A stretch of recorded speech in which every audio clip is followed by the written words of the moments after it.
नमस्कार. आज आपण एका जरा वेगळ्या विषयावर बोलणार आहोत. स्टार्टअप्स, पण केवळ कल्पनेच्या जगातले नाही, तर जमिनीवर स्टार्टअप कसा उभा करायचा याबद्दल. आपल्याकडे हर्षद माने यांच्या स्टार्टअप रेडी या पुस्तकाचा मसुदा आहे. यात त्यांनी म्हणजे पारंपरिक व्यवसायाचं शहाणपण आणि नव्या युगाची ऊर्जा यांचा मेळ घालण्याचा प्रयत्न केलाय. अगदी. आणि हे महत्वाचं आहे, कारण माने यांच्या मते जवळजवळ 90% स्टार्टअप्स पहिल्या 5 वर्षात अयशस्वी होतात. 90% खूप मोठा आकडा आहे हा. हो ना. आणि याचं एक कारण म्हणजे अनेकदा फक्त नवीन कल्पनेवर जास्त भर दिला जातो. व्यवसायाच्या ज्या मूलभूत गोष्टी असतात ना, तिकडे दुर्लक्ष होतं. तर त्यांच्या पुस्तकातला गाभा हाच आहे की यशस्वी स्टार्टअपसाठी नुसती भन्नाट कल्पना पुरेशी नाही, पायाभरणी ती अगदी मजबूत हवी. बरोबर. तर मग या मसुद्यातून नक्की काय महत्त्वाचे मुद्दे समोर येतात यावर आपण आज जरा सविस्तर बोलूया.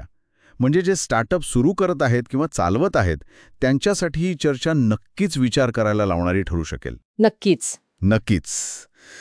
सुरुवात कुठून करायची? व्यवसायाच्या गरजेपासून? हो, माने इथे खूपच स्पष्ट आहेत. ते म्हणतात कल्पना कुठूनही येऊ शकते, तुमच्या ज्ञानातून, अनुभवातून किंवा अगदी साध्या निरीक्षणातून. ओके. पण ती कितीही चांगली वाटली तरी 2 प्रश्न विचारायलाच हवेत. पहिला, समाजाला खरंच याची गरज आहे का?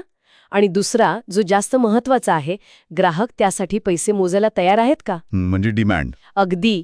नुसती गरज असून चालत नाही, ती विकत घेण्याची क्षमता आणि मुख्य म्हणजे इच्छाशक्ती हवी. आणि नुसती गरज भागवून पण चालणार नाही. त्यात काहीतरी नाविन्य म्हणजे इनोव्हेशन हवं असंही ते म्हणतात. पण हे नाविन्य म्हणजे काय नक्की? फक्त नवीन प्रॉडक्ट? नाही. माने यांच्या मते नाविन्य फक्त उत्पादनात नसतं. ते सेवेत असू शकतं, प्रक्रियेत असू शकतं किंवा अगदी व्यवसायाच्या मॉडेलमध्ये सुद्धा. अच्छा. उदाहरणार्थ, आता हे बघ ना, ओला, उबर किंवा अगदी स्विगी, झोमॅटो यांनी काय केलं? टॅक्सी मागवण्याची किंवा जेवण मागवण्याची पद्धतच बदलून टाकली. पण मग अनेक स्टार्टअप्स हे नाविन्य आणूनही अयशस्वी होतात. माने यांच्या मते याच्यामागे काय कारण असतात? सामान्य चुका कोणत्या होतात? हो, काही प्रमुख चुका आहेतच. एक म्हणजे संस्थापकांना उद्योगाचं किंवा पैशाचं गणित ते नीट न समजणं. ओके. दुसरी मोठी चूक म्हणजे हाय बर्निंग. म्हणजे काय की मिळकतीपेक्षा जास्त वेगाने पैसा खर्च करणं, अनावश्यक गोष्टींवर किंवा गरजेआधीच टीम वाढवण्यावर. हा प्रकार खूप दिसतो हल्ली. तिसरी चूक म्हणजे ग्राहकांच्या प्रतिक्रियांकडे, त्यांच्या फीडबॅककडे दुर्लक्ष करणं. आणि चौथी, ज्याला माने too fast too fat syndrome म्हणतात. टू फास्ट टू फॅट म्हणजे पाया अजून मजबूत झालेला नाहीये आणि खूप लवकर खूप मोठं व्हायचा प्रयत्न करणं, स्केल करायची घाई करणं. अच्छा. मग या टू फास्ट टू फॅट पासून वाचण्यासाठी काही मार्ग आहे का? इथेच तो MVP चा मुद्दा येतो का? अगदी बरोबर पकडलात. मिनिमम वायबल प्रॉडक्ट MVP ही संकल्पना इथे खूप महत्वाची ठरते. काय आहे नक्की?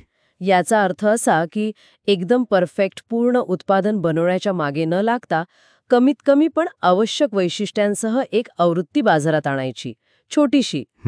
आणि मग थेट ग्राहकांकडून प्रतिसाद घ्यायचा, फीडबॅक घ्यायचा आणि त्यानुसार उत्पादनात सुधारणा करत जायचं. ओके.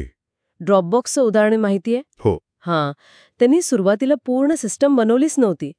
फक्त एक व्हिडिओ बनवला होता लोकांना संकल्पना समजावून सांगायला. अरे वा. हो.